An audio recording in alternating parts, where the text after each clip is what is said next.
saudara-saudara yang berkumpul di Wihara Eka Dhammaloka, Surabaya, juga saudara-saudara yang hadir mengikuti acara Puja Bakti pada kesempatan ini melalui media YouTube di channel Eka Dharmaloka. Pada kesempatan yang baik ini, kita bersama-sama telah melakukan kebajikan dengan membaca parita, bermeditasi, meminta tuntunan sila, dan kemudian juga mendengarkan dhamma, dan mungkin akan dilanjutkan dengan berdiskusi dhamma. Semua ini adalah merupakan bentuk kebajikan yang kita bisa lakukan dalam satu rangkaian puja bakti seperti kesempatan hari ini. Tentu saja di dalam Dharma banyak sekali hal-hal yang dapat dilakukan sebagai bentuk perbuatan baik. Karena perbuatan baik bisa dilakukan lewat pikiran, perbuatan baik bisa dilakukan lewat ucapan, perbuatan baik juga tentu bisa dilakukan dengan perbuatan badan.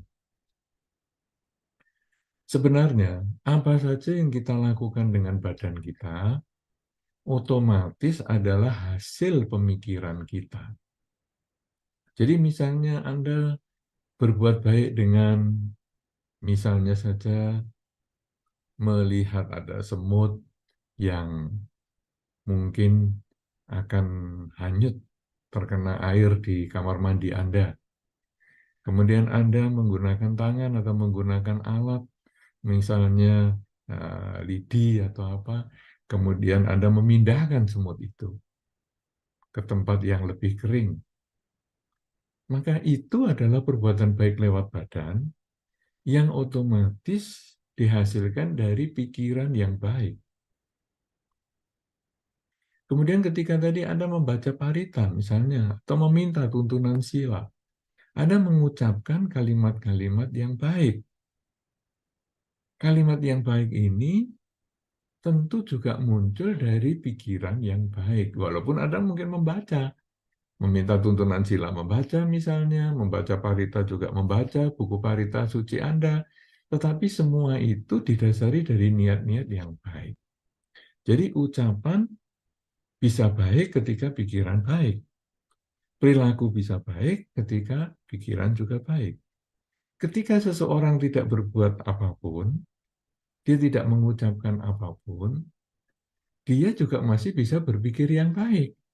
Misalnya tadi disampaikan oleh pimpinan Puja Bakti untuk bermeditasi, mengamati masuk keluarnya pernapasan misalnya, yang seirama dengan alam hidup kita. Misalnya memang dia kepingin narik nafas, ya kita tarik nafas. Kepingin dia keluar nafas, ya biar begitu. Alamiah, tidak mengatur pernafasan kita.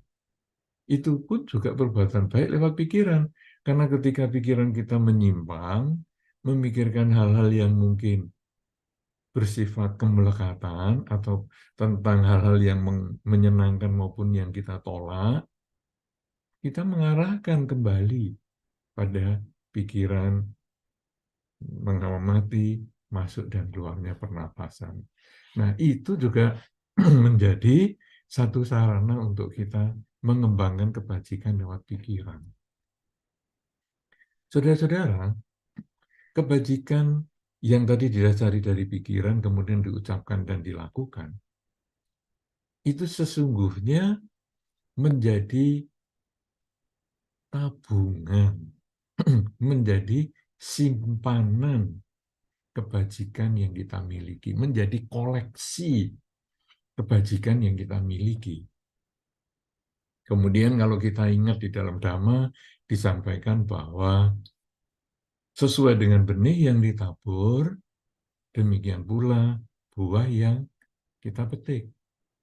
Kalau kita banyak melakukan kebajikan, maka kita akan memetik buah kebahagiaan. Sebaliknya, kalau kita banyak menanam kejahatan, kejahatan dengan pikiran, kejahatan dengan ucapan, kejahatan dengan perilaku kita, maka kita pun juga akan memetik buah penderitaan. Jadi, kalau seseorang mengalami kebahagiaan, sesungguhnya itu merupakan buah kebajikan yang dia miliki sendiri. Sebaliknya, kalau seseorang mengalami penderitaan, maka itu juga menjadi buah dari perilaku buruknya sendiri. Semakin sering dia melakukan kebajikan, semakin banyak potensi kebahagiaan yang dia akan dapatkan. Semakin banyak kejahatan yang dia lakukan, maka potensi penderitaannya juga semakin besar. Jadi, saudara-saudara, perbuatan itu akan kembali pada diri sendiri. Di dalam Dhamma tentu kita disarankan untuk menghindari kelakuan yang tidak baik, mendorong kita berbuat baik. Kalau tadi menghindari kelakuan yang tidak baik adalah dengan, tadi kita mulai dengan meminta tuntunan 5 latihan kemoralan. Yang berarti tidak membunuh, bertekad tidak membunuh, tidak mencuri, tidak berzina, tidak bohong, dan tidak mabuk-mabukan.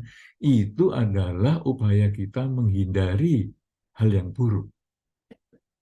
Kalau tadi kita sudah berusaha mengingat hal-hal buruk yang kita harus hindari, maka dalam kesempatan pertemuan ini adalah kita diingatkan untuk banyak berbuat baik. Karena kebajikan itu akan kembali pada diri kita. Dan kebajikan bisa dilakukan lewat pikiran, ucapan, dan perilaku kita. Saudara-saudara, banyak kebajikan yang kita bisa lakukan, dan semua itu kembali pada diri kita. Apakah kebajikan itu? Secara ringkas, di dalam Dhamma kadang dikatakan sebagai perbuatan yang kalau kita lakukan, tidak menimbulkan penyesalan, dan menimbulkan kebahagiaan bagi diri sendiri maupun bagi mereka yang menerima perbuatan baik kita. Saudara-saudara tentu ingat, kita semua tentu ingat, walaupun mungkin di dalam kehidupan sehari-hari Dharma itu belum menjadi inspirasi hidup kita, tapi kalau kita mau melakukan kejahatan, terutama kalau kita pertama kali melakukan hal yang tidak baik, kita sering menoleh kanan dan kiri dulu. Kita lihat apakah ada orang di sekitar kita. Kemudian kalau tidak ada orang dan kita pastikan tidak ada orang memperhatikan kita, barulah kita melakukan perbuatan yang tidak baik itu. Sebaliknya, kalau kita akan melakukan perbuatan baik, kita dengan gagah, dengan rasa percaya diri, kita langsung melakukan. Tidak perlu menoleh kanan dan kiri. Itu yang biasanya kita lakukan demikian. Memang ada juga orang mau berbuat baik itu menoleh kanan dan kiri. Kemudian dia melihat ada orang enggak. Kalau nggak ada orang, kita menunda. Nantilah berbuat baiknya kalau sudah ada orang. Nah, jadi dia tunggu 1-2 orang, nah, sudah ada saksinya nih, saya mau berbuat baik. Oke, sekarang saya berbuat baik. Jadi nunggu orang lain dulu. Kemudian ada juga, wah kalau satu kurang nih, saya mau nunggunya lebih banyak lagi. Nah, kemudian, oke, tunggu. Sudah 1, 2, 3, 10. Oke lah, saya baru berbuat baik. Nah, jadi ternyata berbuat baik itu ada yang percaya diri bahwa saya sudah berbuat baik, saya sekarang lakukan. Ada yang menoleh kanan kiri untuk mencari saksi. Sesungguhnya, orang berbuat baik itu, kalau tadi sudah kita ketahui bahwa menanam kebajikan akan memanen kebahagiaan, berarti berbuat baik itu sebetulnya adalah untuk diri sendiri. Jadi saya berbuat baik, maka sayalah yang akan memetik kebajikan itu, buahnya akan saya petik sendiri. Orang lain tahu atau tidak sebetulnya bukan urusan saya. Yang penting saya berbuat baik.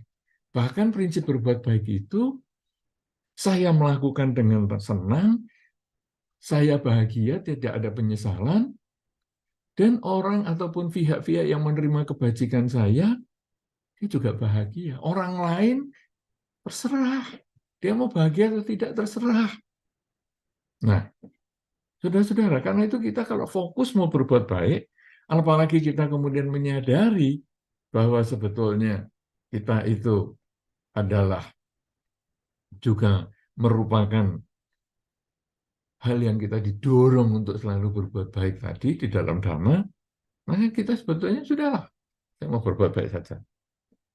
Nah, kemudian ada orang mengatakan, kamu itu kalau berbuat baik, sebaiknya juga menginformasikan kepada orang lain.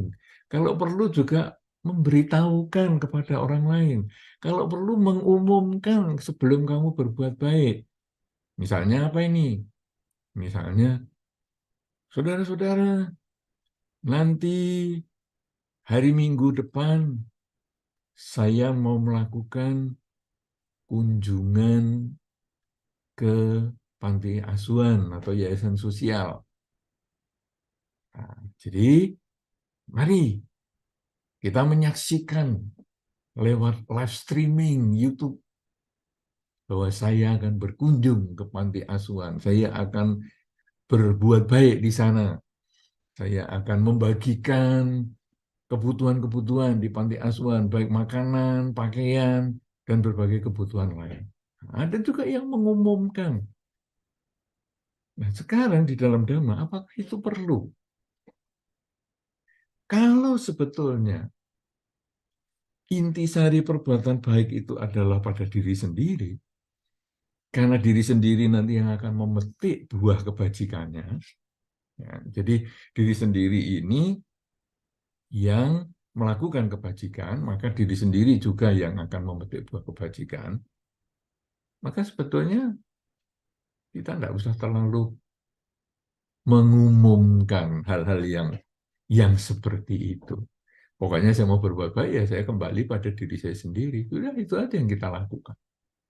Kita sering-sering melakukan itu. Bahkan kita mengatakan, perbuatan baik jangan diomong-omongkan. Nanti mengurangi perbuatan baik itu. Enggak. Kalau di dalam Dhamma sebetulnya Anda ngomongkan sama tidak itu enggak mengurangi. Karena yang penting di dalam Dhamma itu adalah niat Anda berbuat baik. Kalau niat Anda itu berbuat baiknya itu adalah untuk kesombongan misalnya, itu malah mengurangi.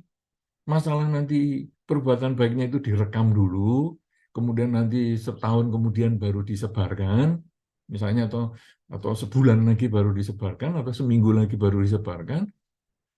Tapi waktu Anda merekam perbuatan baik dengan niat untuk disebarkan karena kesombongan Anda itu sebetulnya sudah mengurangi sendiri. Karena itu sudah perbuatan baik Anda sudah tidak maksimal.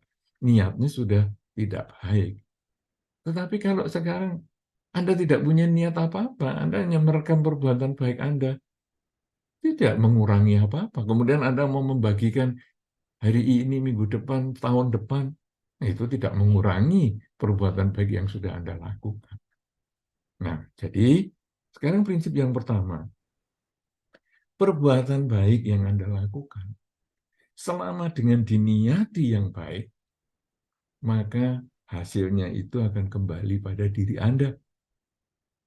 Mau diumumkan atau tidak, ditunjukkan kepada orang lain atau tidak, enggak pusing itu. Nah, sekarang yang kedua, apakah saya perlu menginformasikan atau menunjukkan kepada orang lain? Kenapa ini? Karena saya pernah membaca di dalam Dharma bahwa orang baik itu ada yang lebih baik lagi. Loh, maksudnya apa ini? Bahwa saya sudah bisa baik, maka saya masih bisa meningkatkan perbuatan baik saya lagi. Dengan apa? Dengan mengkondisikan orang lain berbuat baik yang sama. Nah, jadi di dalam Dhamma pernah disampaikan semacam itu, bahwa kalau kita bisa menjadi orang yang lebih baik lagi itu kalau selain kita berbuat baik, juga kita mengkondisikan orang lain berbuat baik.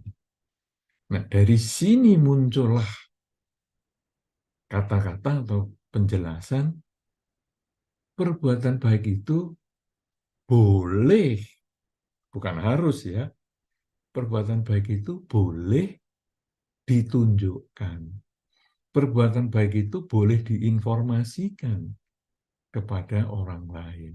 Perbuatan baik itu tidak harus selalu disembunyikan.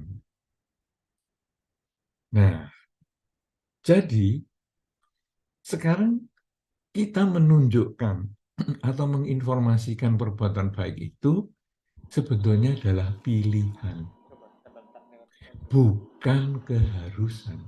Kalau kita berbuat baik, mengurangi kejahatan dan kita menambah kebaikan, itu menjadi kewajiban, menjadi keharusan kita untuk di dalam kehidupan sehari-hari. Kita sesungguhnya wajiblah kita menjalankan Pancasila, tidak membunuh, tidak mencuri, tidak berzina, tidak bohong, dan tidak mabuk-mabukan. Kita seharusnya sudah menjadi kewajiban hal itu. Nah, kemudian kita wajib juga melakukan kebajikan dengan pikiran, dengan ucapan, dan perilaku. Karena kita tahu itu akan kembali pada diri kita buahnya.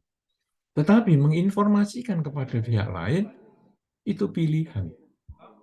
Pilihan apa? Kadang kita ingin mendorong orang lain berbuat baik. Jadi ini loh saya berbuat baik, ini contoh ya. Contoh, saya mau berbuat baik. Itu ibaratnya sekarang orang tua mengajari anak. Mengajar misalnya berpakaian. Orang tua mengajarkan anak berpakaian karena dia tahu berpakaian ini menjadi bahasa pergaulan di dalam masyarakat. Kalau kita tidak berpakaian, misalnya buka baju, kemudian jalan-jalan ke tempat umum, tentu kita akan mendapat masalah dengan lingkungan. Maka kalau kita mau ketemu dengan seseorang, atau kemudian kita mau berada di tempat yang umum, kita harus menggunakan pakaian yang baik. Nah, kita mendidik anak-anak, atau kita juga menunjukkan kepada orang lain, bahwa saya kalau ke tempat umum berpakaian yang sopan. Sehingga kita mendorong orang lain, mendorong anak itu untuk juga berpakaian yang baik. Kemudian kita misalnya makan makanan sehat, supaya kita bisa dalam kondisi yang selalu sehat, menghadapi mungkin lingkungan yang kurang sehat karena perubahan cuaca dan lain sebagainya. Saya memberikan contoh, saya makan sehat. Dan itu saya contohkan juga kepada keluarga saya. Saya contohkan kepada teman saya, dan lain sebagainya. Jadi berpakaian pun kita mendorong orang lain untuk, kalau kita punya pengetahuan yang baik tentang pakaian, maka kita mendorong orang lain juga menggunakan pengetahuan ini demi kebahagiaannya dia. Kemudian makan, karena kita punya pengetahuan bahwa ada makanan sehat, maka kita juga mendorong orang lain makan makanan sehat agar memiliki pengetahuan yang sama dengan kita. Bahkan kalau perlu menginformasikan kepada orang lain. Kemudian kalau pengurus wihara mengadakan acara puja bakti, ini kan sebetulnya adalah acara berbuat baik untuk masing-masing orang yang datang ke wihara. Tetapi kemudian diumumkan, kalau di zaman sekarang melalui media sosial, ya kemudian diumumkan, hari Minggu nanti kita ada puja bakti, silakan mengikuti di Wihara Eka Dharma Loka ataupun melalui YouTube channel Eka Dharma Loka. Silakan pengumuman ini disebarluaskan. Berarti kan ini menginformasikan tentang perbuatan baik. Kalau sudah begitu, berarti ini kita mengkondisikan orang berbuat baik. Bukan keharusan, tetapi baik untuk dilakukan. Nah, kalau tadi kita kemudian merenungkan perbuatan baik sendiri tadi yang dicontohkan dengan merekam. Merekam kemudian tujuannya apa ini? Tujuannya hanya untuk merekam saja perbuatan baik saya. Itu tidak masalah. Tapi kalau tujuannya mau saya sombongkan nanti, mau saya viralkan ini, bahwa saya sudah berbuat baik. Nah, ini adalah motivasi yang di dalam Dharma menjadi kurang baik. Karena motivasinya berdasarkan kesombongan, bukan perbuatan baik itu sendiri. Kalau sekarang pengumuman Eka Dharma Loka Puja Bakti, apakah ini dasarnya kesombongan ataukah hanya mengkondisikan orang berbuat baik? Kalau menjadi kesombongan, nih loh biara Eka Dharma Loka, altarnya sudah bagus, puja baktinya bagus, berarti itu kesombongan. Kalau kesombongan, dia akan membuat niat berbuat baiknya itu tidak sempurna. Tetapi kalau saya nggak pusing lah artanya bagus atau tidak, saya nggak pusing lah puja baktinya bagus atau tidak. Pokoknya saya mengkondisikan orang, ayo yang mau ikut, yang nggak mau ya sudah. Itu menjadi niatnya itu lebih baik. Jadi saudara-saudara sekarang, setelah saya menyadari perbuatan baik itu sebetulnya kembali pada diri saya. Kemudian yang kedua, menginformasikan perbuatan baik, menunjukkan perbuatan baik kepada orang lain itu, sebetulnya bukan kesalahan, sebetulnya itu justru meningkatkan perbuatan baik kita sendiri juga. Bahwa perbuatan baik, orang baik itu bisa lebih baik kalau dia mengkondisikan orang lain juga melakukan perbuatan baik yang sama. Nah, jadi sebetulnya itu tidak salah. Cuman motivasinya itu sebetulnya harus tetap berbuat baik, bukan kesombongan. Nah, jadi ini yang kita harus penting ketahui adalah motivasinya. Kemudian perbuatan baik itu tidak usah dipaksakan. Saya sudah mengkondisikan kamu berbuat baik, kenapa sekarang masih belum? Ayo maksa. Malah kalau bisa menghina. Bahwa, loh, kamu kemarin ikut puja bakti ya di Wihara Eka Dharma Loka? Enggak, aku enggak datang kemarin. Nah, berarti kamu ikut melalui YouTube channel ya, Wihara Eka Dharma Loka? Enggak juga. Gimana ini kamu sudah dikondisikan berbuat baik? Kok enggak berbuat baik? Wah, kamu ini percuma aku punya teman kamu. Ini kalau memaki, menyakiti pihak lain, kita malah jadi bikin karma buruk. Karena perbuatan baik tadi definisinya kan yang melakukan tidak menimbulkan kekecewaan, tidak menimbulkan berpikir yang kemudian aduh kenapa ya saya tadi melakukan itu. Nah, kemudian orang yang menerima itu juga bahagia, menerima perbuatan baik itu juga bahagia. Tapi sekarang orang yang diomeli itu apakah juga bahagia? Oh, kamu kok nggak ikut ke wihara? Percuma aku WA kamu menginformasikan ada puja bakti.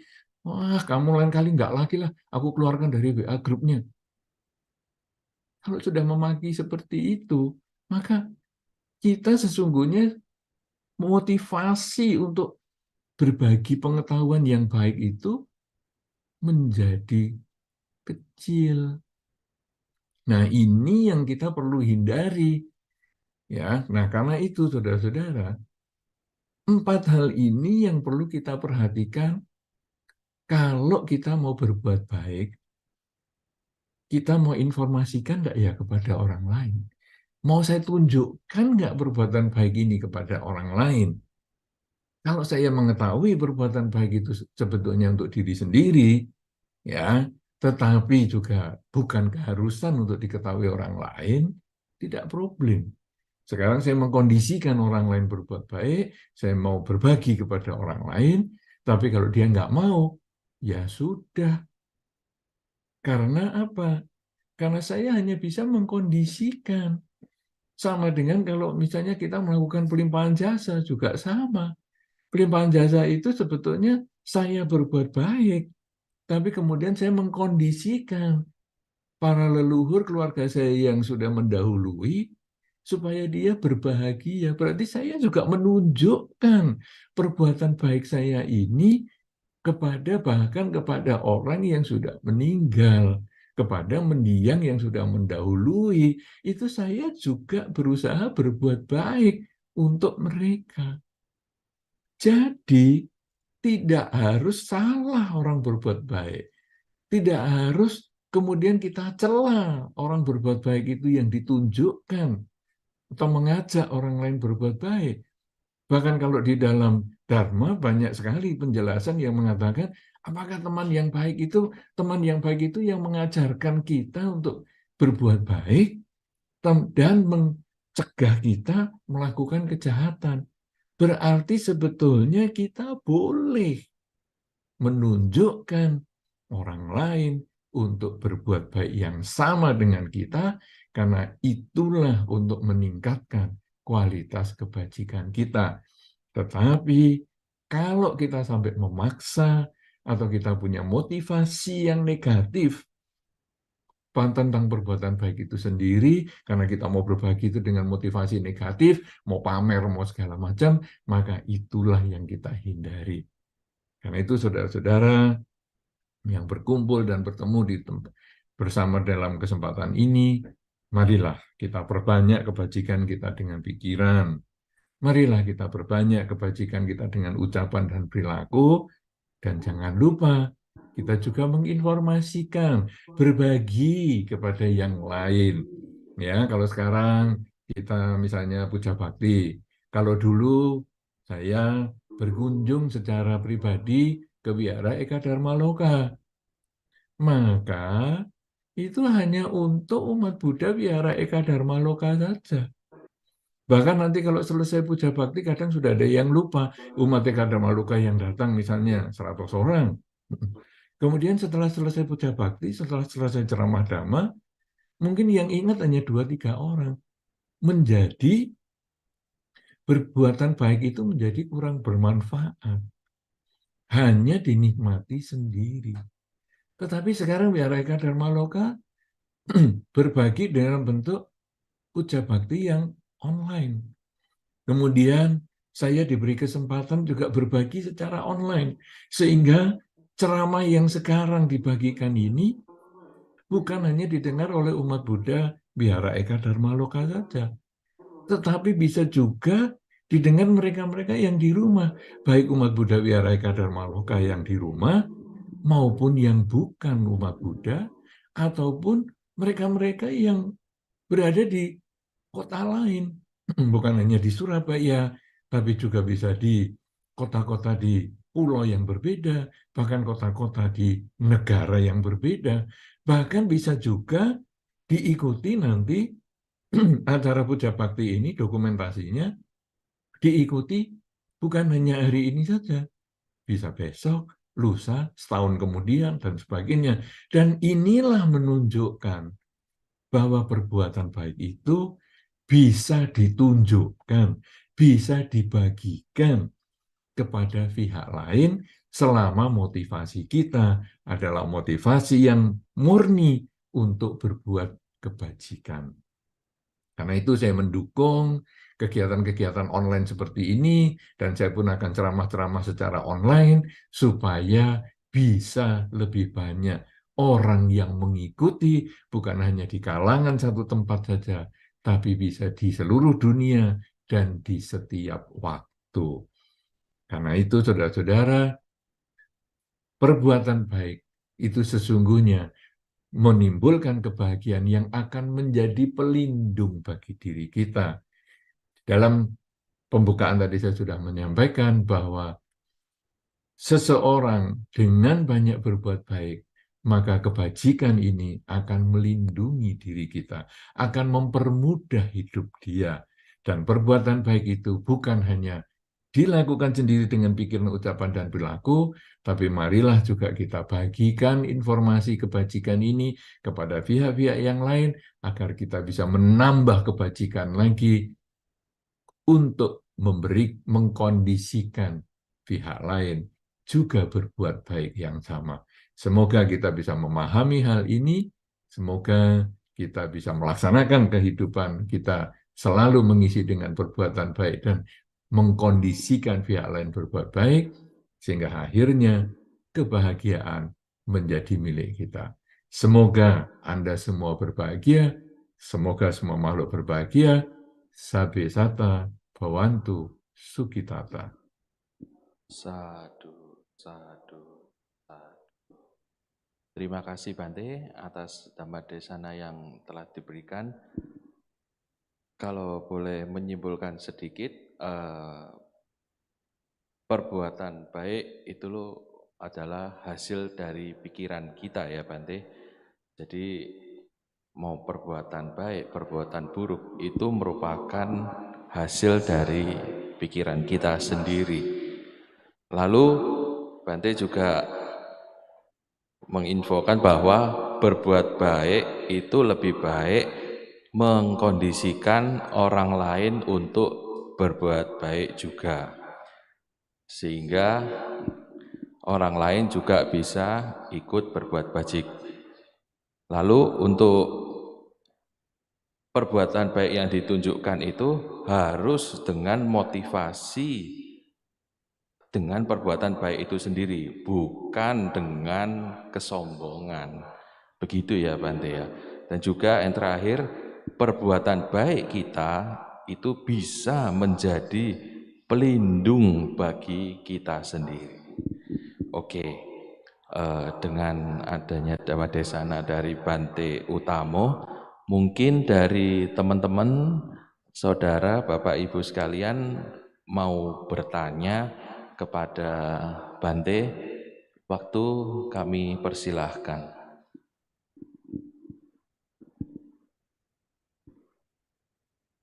Silahkan kalau ada yang bertanya.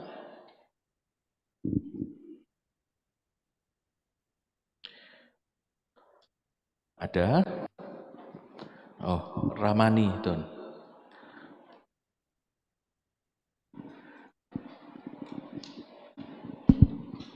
Terima kasih untuk waktu yang diberikan. Wandami Bante, semoga Bante tetap sehat. Saya ingin bertanya Bante. Kebetulan hari ini kami bersama-sama mengadakan peringatan Patidana ke-38 dari Ayahanda Panyasiri Goengjan. Yang berkaitan dengan hal ini, yang pertama saya ingin tanyakan adalah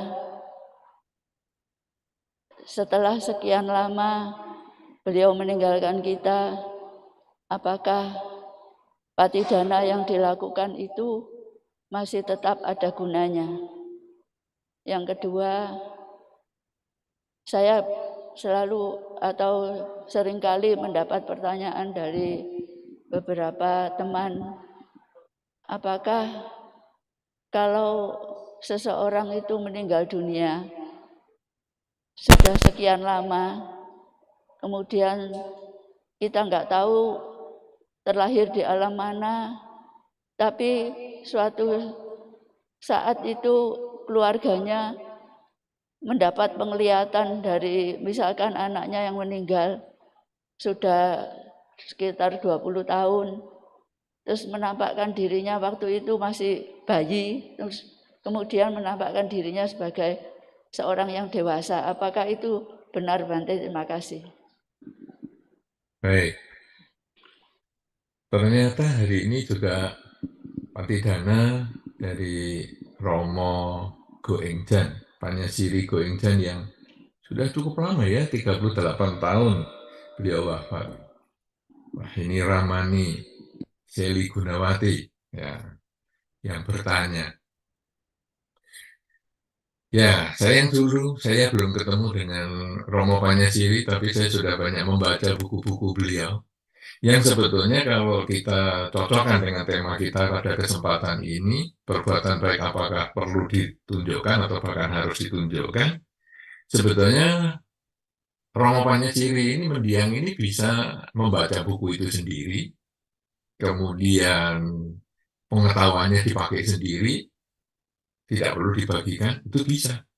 Tetapi tadi disampaikan kan bahwa di dalam Dhamma itu ada bahwa Anda bisa berbuat baik dan Anda bisa menjadi lebih baik kalau Anda berbagi, mengkondisikan orang lain juga berbuat baik. Nah, jadi Romo Panyasiri itu kemudian kan menulis buku-buku, pengetahuannya dituliskan di dalam berbagai macam buku. Cuma saya nggak tahu apakah sekarang bukunya masih dicetak ulang oleh keluarga ataupun pihak-pihak lain, nanti satu ketika itu bisa dicetak ulang supaya diperbarui sehingga generasi yang baru bisa membaca juga. Nah, dulu saya masih membaca itu buku-buku semacam itu di perpustakaan banyak sekali, ya, buku-buku beliau yang tentu sangat bermanfaat. Sehingga kalau sekarang beliau sudah wafat 38 tahun, kita masih memperingati, sebetulnya itu sangat bagus. Nah, kalau sekarang kita hubungkan dengan pertanyaannya tadi, dari Ramani Shelly tadi, yaitu apakah kalau sudah wafat 38 tahun ini, atau kan sudah cukup lama ini, apakah kita masih perlu berlimpah jasa? Nah, kita tadi kan dari berbagai poin yang saya sampaikan, poin yang pertama, perbuatan baik itu akan kembali pada diri kita. Bahkan menjadi pelindung bagi kita. Kenapa? Karena kalau kita berbuat baik banyak itu, kita misalnya mengalami kesulitan, ternyata kesulitannya itu lebih mudah diselesaikan. Kemudian kadang-kadang ada orang membantu sehingga orang mengatakan, "Woi, karma baikmu banyak ya, kesulitanmu ini kok sekarang gampang sekali diselesaikan." Waduh, padahal kalau saya menghadapi kesulitan semacam itu enggak mudah. Nah, jadi ini sebetulnya buah dari kebajikan kita itu pada diri kita sendiri. Pelimpahan jasa itu kan saya berbuat baik atas nama mendiang. Kalau hari ini misalnya pelimpahan jasa untuk Romo Panyasiri Goenjang, maka keluarga Romo ini akan melakukan perbuatan baik atas nama mendiang.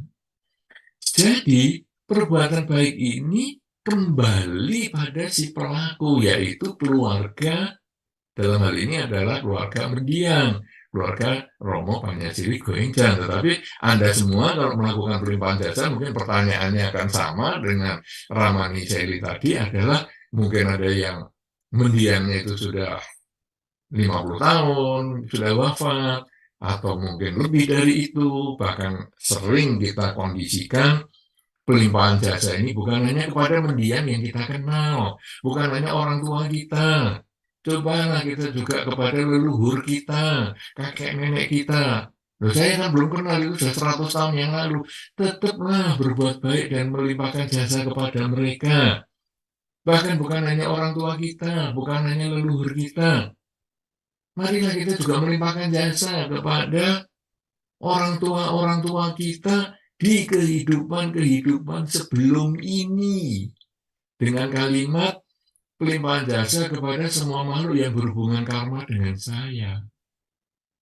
Kenapa kok saya perlu melimpahkan jasa kepada orang tua di kehidupan yang sebelumnya? Karena di dalam Dhamma disampaikan, seseorang bisa terlahir sebagai manusia itu karena dia memiliki timbunan kebajikan. Dari mana bisa memiliki timbunan kebajikan kalau sekarang sudah terlahir sebagai manusia? Berarti kita melakukan kebajikan itu di kehidupan yang sebelumnya. Bagaimana kita bisa melakukan kebajikan di kehidupan yang sebelumnya? Karena kita diajarkan berbuat baik oleh orang tua kita di kehidupan yang sebelumnya. Jadi sebagai bentuk ungkapan mengingat kebajikan mereka, kita bisa melimpahkan jasa juga kepada orang tua kita di kehidupan yang sebelumnya. Dengan kalimat yang singkat, semua makhluk yang berhubungan karma dengan kita. Jadi dia mungkin ratusan tahun, ribuan tahun, dan puluhan ribu tahun atau bahkan tak terhingga tahun dari hari ini mereka itu pernah berhubungan karma dengan kita. Lalu, apakah ini bermanfaat untuk mendiang? Saudara-saudara, kita kadang menganggap dimensi waktu itu milik kita saja. Jadi, jamnya satu hari 24 jam itu milik kita. 1 bulan 30 hari itu milik kita. 1 tahun 365 hari itu milik kita. Dianggapnya semua ukuran kita. Padahal coba lihat Anda. Lihat anjing aja lah di lingkungan kita yang paling mudah. Anjing itu usia tertuanya dia 15 tahun rata-ratanya. Jadi dia tua 15 tahun. Padahal kita 15 tahun baru lulus SMP. Nah, kalau demikian, anjing itu kalau berbandingan dengan manusia 1 tahun usianya, karena manusia ini katakanlah rata-rata 75 tahun misalnya, usianya, manusia usia rata-rata 75 tahun, anjing usia rata-rata 15 tahun. Berarti perbandingannya sekarang, kalau manusia 1 tahun usianya, anjing ini sudah 5 tahun usia manusia. Nah, dengan demikian, dimensi waktunya itu sudah tidak sama. Itu baru anjing. Belum nanti makhluk-makhluk yang lain, nyamuk, kemudian kura-kura yang ratusan tahun. Nah, jadi sekarang makhluk di alam lain pun juga sama. Bagi kita 1 tahun 365 hari. Bagi dia 1 tahun mungkin hanya sekejap mata. Karena ada yang 20 tahun usia manusia, di sana baru 1 hari 1 malam. Ada yang 84.000 tahun usia manusia, di sana hanya 1 hari 1 malam. Nah, kalau sekarang yang 84.000 tahun usia manusia, di sana 1 hari 1 malam, 100 tahun itu kedip saja belum. Di sini sudah 100 tahun dan sudah meninggal. Dan masih ada yang tahun-tahun yang tak terhingga di usia manusia, di sana 1 hari 1 malam. Jadi kalau sekarang 38 tahun, itu artinya apa? Kalau yang terlahir di 100 tahun usia manusia, di sana 1 hari 1 malam, 38 tahun ini belum 1 hari. Ini baru sepertiga hari, baru 8 jam. Sangat sedikit. Jadi kalau kita, bagaimana ya kalau leluhur saya di kehidupan yang sebelumnya, ini kan sudah ribuan tahun. Iya, kalau sekarang leluhur sudah ribuan tahun, tapi perbandingan waktunya seperti ini. Bagaimana? Ada leluhur-leluhur tertentu bisa mendapatkan manfaat tepat. Apalagi kalau sekarang kita membaca riwayat Buddha Gautama, riwayat terjadinya pelimpahan jasa, bahwa dulu Raja Bimbisara itu yang setelah berbuat baik kepada Sang Buddha, kemudian istananya itu banyak makhluk-makhluk, suara-suara yang tidak ada makhluknya atau tidak terlihat makhluknya. Kemudian setelah Raja Bimbisara ini bertanya kepada Sang Buddha, kenapa setelah saya berbuat baik kok masih istana saya banyak suara tapi nggak kelihatan makhluknya? Dijelaskan bahwa itu adalah leluhur teman-teman kamu, leluhur kamu dari zaman Buddha yang dulu. Yang sekarang dia itu minta pelimpahan jasa. Artinya apa sekarang kalau kita berbicara dimensi waktu di sini? Itu sudah melewati banyak Buddha. Berarti melewati jutaan tahun. Toh masih tetap membutuhkan pelimpahan jasa. Jadi kalau cuma 1 tahun, 2 tahun, 10 tahun, 100 tahun, aduh itu dibandingkan yang jutaan tahun itu apa artinya? Jadi saudara-saudara, kembali pada pertanyaan Ramani Seli tadi adalah, apakah bermanfaat perilaku pelimpahan jasa? Sangat bermanfaat untuk diri sendiri si pelaku. Kemudian yang kedua, bila mendiang terkondisi untuk menerima pelimpahan jasa, maka berapapun, berapa lama pun mendiang meninggalkan kita, selama dia terkondisi untuk menerima pelimpahan jasa, maka pelimpahan jasa tetap bermanfaat. Buktinya adalah teman-teman, rekan-rekan, saudara-saudaranya Raja Bimbisara di banyak kehidupan sebelumnya di zaman Buddha zaman yang dulu, tetap mendapatkan manfaat. Jadi dimensi waktu meninggalnya seseorang tidak selalu menghalangi pelimpahan jasa selama kondisi mendiang dapat menerima pelimpahan jasa itu. Ya, nah ini pertanyaan yang pertama. Kemudian pertanyaan yang kedua tadi, ketika meninggal masih bayi, tidak lama ataupun beberapa waktu kemudian kok mimpinya sudah dewasa. Nah, sekali lagi itu adalah pikiran manusia. Ukuran dimensi waktunya juga manusia. Jadi dia menganggap dulu meninggal masih bayi, itu 20 tahun yang lalu. Jadi sekarang sepertinya ya kayak anak-anak umur 20 tahun ya. Saya mimpi ya, dia seperti umur 20 tahun. Itu adalah dimensi manusia. Pikiran dimensi waktunya manusia. Padahal sebetulnya belum tentu.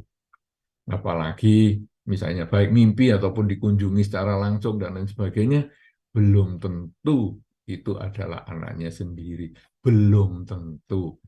Bisa anaknya sendiri, misalnya dia memang mungkin terlahir di alam yang dimensi waktunya mirip dengan manusia, sehingga kurang lebih sama mungkin. Tetapi mungkin juga makhluk lain yang mengaku dirinya sebagai anaknya. Jadi lebih baik dalam kondisi demikian, orang tua yang mimpi ataupun mengalami kunjungan sungguhan itu melakukan pelimpahan jasa. Karena pelimpahan jasa tetap berbuat baik untuk diri sendiri, juga kalau anaknya memang terkondisi menerima karma baik, dia boleh saja akan memberikan manfaat untuk mendiang. Tetapi kalau anaknya ini tidak terkondisi untuk menerima pelimpahan jasa, ya enggak apa-apa, kan tetap dia sudah berbuat baik untuk sendiri. Loh, kondisi apa sih maksudnya? Karena kan perbuatan baik itu apakah bisa dilimpahkan? Nah, sebetulnya kita selalu menyebutkan kondisi itu karena kita mengkondisikan dia berbahagia atas perbuatan baik yang kita lakukan. Contohnya misalnya, kalau sekarang Anda tinggal di Surabaya, kemudian anak Anda misalnya tinggal di luar negeri, misalnya katakanlah tinggal di Amerika misalnya. Kemudian anak Anda menyampaikan informasi bahwa dia sudah lulus dari kuliah yang dulu dia mengalami kesulitan, kemudian sekarang lulus dengan nilai yang terbaik. Maka Anda yang mendapatkan informasi itu merasa sangat senang. Aduh, anakku yang dulu katanya kuliahnya ini sulit banget. Sampai di awal-awal ngeluh-ngeluh. Sekarang ternyata lulus dengan nilai yang terbaik ya. Aduh, wah senang sekali. Saudara-saudara, yang lulus adalah anak yang tinggal di luar negeri.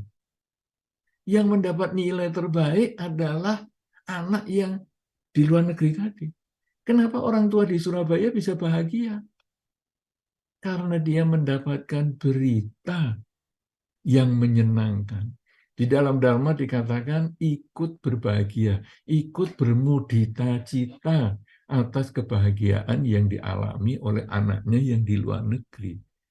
Ikut bermudita cita, ikut berpikir baik, ikut berbahagia atas kebahagiaan orang lain, itu di dalam Dharma termasuk perbuatan baik lewat pikiran. Karena tadi kita sudah mengetahui bahwa kita berbuat baik dengan badan dan ucapan pun itu harus melalui pikiran dulu. Nah, sekarang berita anak lulus ujian dengan nilai terbaik itu, lulus kuliah dengan nilai terbaik itu adalah mengkondisikan orang tua yang di Surabaya berbahagia. Dan itu mengkondisikan orang tua berpikir baik. Kemudian dia mungkin menyampaikan kalimat baik ini kepada teman-teman dan lingkungannya. Anakku sekarang lulus terbaik loh. Padahal dulu sulit banget. Aduh, dia ini memang luar biasa. Gini, ini sudah berbuat baik lagi dengan ucapan. Dan kemudian bisa juga berbuat baik dengan perilaku. Misalnya, aku sekarang mau katakanlah mau berbuat baiklah untuk anakku. Misalnya, aku mau kunjungi panti asuhan atau yayasan sosial, mau berbuat baik atas nama anakku dan lain sebagainya. Kemudian anaknya yang di luar negeri diinformasi, nah hari ini aku mau berbuat baik atas nama kamu ya, ini loh live streamingnya, ayo kamu mengikuti pakai video call-nya ini. Itu sebetulnya adalah masing-masing mengkondisikan orang lain berbuat baik. Dan itulah seperti prinsip pelimpahan jasa. Pelimpahan jasa itu mendiang di alam lain, kemudian kita informasikan, nih loh, kalau hari ini mendiang tanya si Rigo Engjan yang sudah 38 tahun wafat itu, kemudian diinformasikan oleh keluarganya, yang dalam hal ini yang saya dapat pertanyaan dari Ramani Seli tadi, apakah keluarga lain hadir atau tidak, saya nggak kelihatan di sini. Jadi kemudian beliau mengumumkan, menginformasikan bahwa ini loh hari ini saya berbuat baik atas nama Papa. Nah, kalau mendiang ini dapat kondisinya untuk menerima pelimpahan jasa, maka beliau happy. Beliau bahagia atas pelimpahan jasa yang dilakukan oleh keluarganya. Kebahagiaan itu adalah kebajikan lewat pikiran. Semakin banyak kita melakukan pelimpahan jasa kepada leluhur, kepada mendiang, kepada semua makhluk yang berhubungan karma dengan kita, maka semakin banyak pula mereka terkondisi berpikir yang baik. Kalau semakin banyak mereka terkondisi berpikir yang baik, berarti timbunan kebajikannya semakin banyak. Dan akhirnya, kalau timbunan kebajikannya semakin banyak, dia akan terkondisi, terlahir di alam yang lebih baik lagi. Karena tadi sudah disampaikan bahwa karma baik itu yang akan melindungi diri kita. Karena dia banyak melakukan kebajikan lewat pikiran, karena ingat, karena dia dikondisikan oleh keluarganya, maka kehidupannya meningkat ke alam yang lebih baik. Jadi lebih terlindung dengan kebajikannya itu. Nah, inilah prinsip perbuatan baik yang perlu kita lakukan. Nah, kalau sekarang tadi anaknya masih bayi, kemudian kok sekarang jadi dewasa dan lain sebagainya, itu sesungguhnya bisa memang anaknya, bisa juga bukan anaknya, tapi yang paling penting adalah melakukan pelimpahan jasa agar mengkondisikan siapapun dia, anak ataupun bukan anaknya, memperoleh kebahagiaan di alam kelahiran yang sekarang. Inilah dua pertanyaan yang mungkin bisa dijawab pada kesempatan ini, mudah-mudahan bisa menjadi lebih jelas. Terima kasih.